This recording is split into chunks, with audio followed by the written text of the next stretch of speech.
Coming in at the back post today.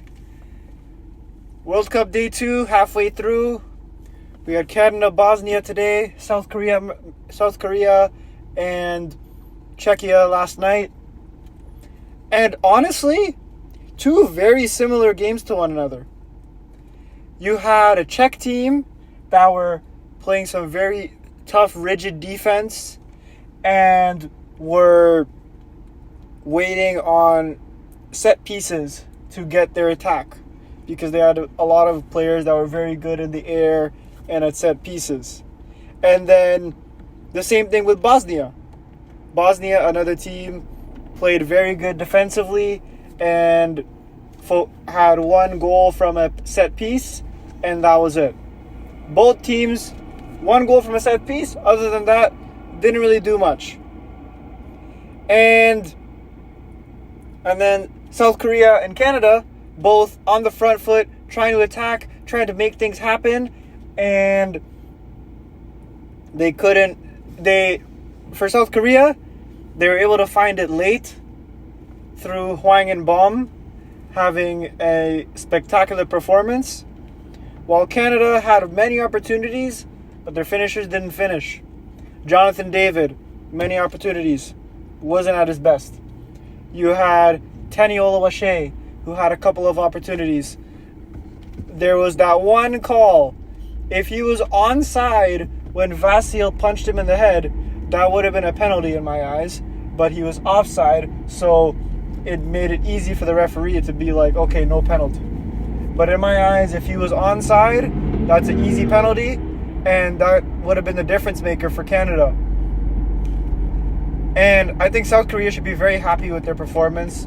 Their next game against Mexico is going to be really, really interesting because those two teams have clearly made themselves the two best teams in that group. And when it comes to Canada and Bosnia didn't look like the Bosnia that beat Italy. Bosnia didn't look like the team that did rather well in qualifying. They didn't look impressive in any real way. They showed almost nothing in attack, and defensively they were average.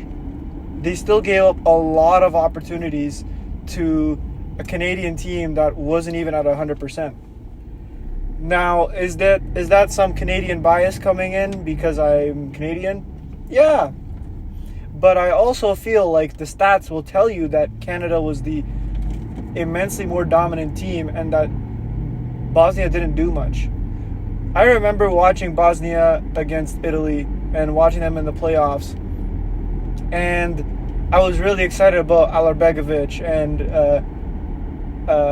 Hadziamovic and all these guys, Bajarecevic. They're wingers, the two young wingers, the one from Salzburg and the one who is on, I don't remember who Esmir Bajarecevic plays on. But yeah, I was really excited for those two. They didn't really do anything. They had no opportunity because Canada was pushing them so high that was pushing them so far back that they couldn't attack. They had no spaces to dribble and things of that nature. I really think that Bosnia defended well enough to earn a draw, but they did not play well enough to earn a win. And if they had lost, I think it would have been fair. Because Bosnia didn't offer much in the game other than their set piece. They had a few good set pieces, and that was really it. There was one opportunity where it fell to Tahirovic, I believe. And he was on a breakaway after a bad giveaway from Derek Cornelius. And Maxime Crepeau made an incredible stop. Outside of that, not much. And I think as a Canadian fan, I'm not happy because we didn't win. I'm not upset because we didn't lose. I more so feel unfulfilled because we got 1 point, but we left 2 points on the table And we had a spoon. We could have ate those 2 points. But instead, we left the spoon on the table. We didn't pick it up.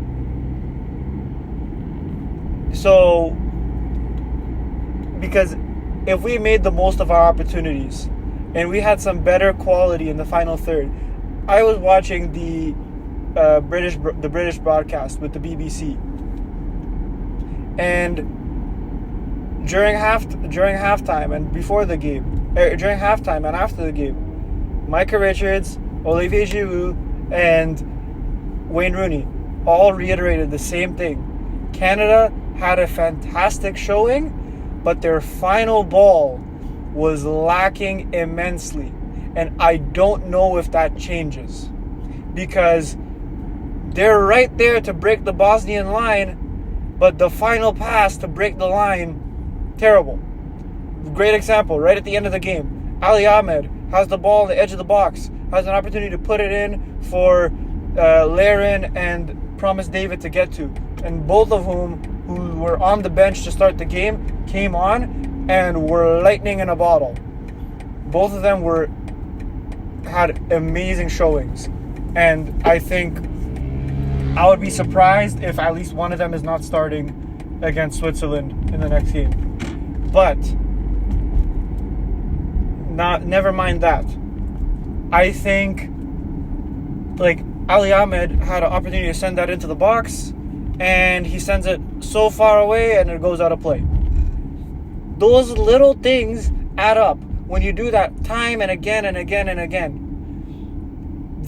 And then the amount of crosses into the box that were just terrible.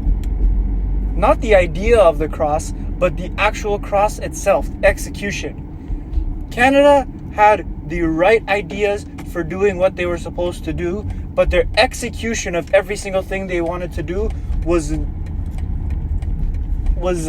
not the best.